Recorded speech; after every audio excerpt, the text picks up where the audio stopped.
নির্বাসনে মহারাজ প্রকাশিত হল আন্তর্জাতিক কলকাতা বইমেলায়। শৈশবে পিতৃমাতৃহীন শ্রী বাসুদেব ঘোষ জন্মস্থান পরিত্যাগ করে অজ গ্রামে মাতুলালয়ে প্রতিপালিত হন। 15 বছর বয়সে স্কুল ফাইনাল পাশ করেন।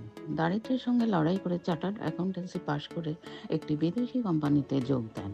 পরে একটি সিএ কোম্পানির পার্টনার রূপে যোগদান করেন। সাহিত্য অনুরাগী নাট্যপ্রেমী বাসুদেব ঘোষ বেশ কিছু নাটক, গল্প ও প্রবন্ধ রচনা করেছেন।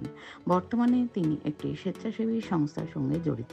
তিনি ভ্রমণ কাহিনী, আত্মশক্তিতে বলিয়ান, বিশ্বসেরা আমেরিকা ও শিল্পকলা সমৃদ্ধ ইউরোপ ভূখণ্ডে বই দুইখানি লেখেন।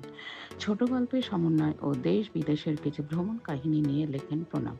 তার সদ্য সমাপ্ত নবদিগন্ত সিঙ্গাপুর ও কুয়ালালামপুর বইখানি সম্প্রতি প্রকাশিত হয়েছে।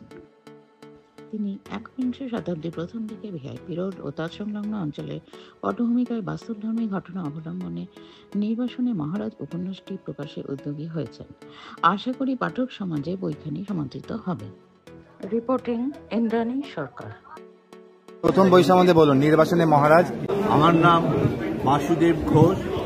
আমি সাহিত্যের লোক নই, বেসিক্যালি আমি চার্টার্ড অ্যাকাউন্টেন্ট, কিন্তু সেসব পাশে রেখে বর্তমানে মহারাজটা পটভূমি, সল্টলেক, ভিআইপি, কেষ্টপুর, আজ থেকে 50 বছর আগের ঘটনা থেকে আজকে বর্তমান পৃথিবীর বিখ্যাত উপন্যাসে তার লেখা ডাবলিনার্স পড়েছি। আমার খুব ইচ্ছে ছিল এরকম একটা লেখক আসুক, ভিআইপি, কেষ্টপুর, সল্টলেক আমাদের অংশ দিয়ে লেখক। আমার মনে হয় বাংলা সাহিত্যে এটার অভাব ছিল, উনি পূরণ করেছেন। কে কোন জায়গা থেকে এলেন বড় কথা নয়, ইতিহাসে একদিন আমরা থাকবো না।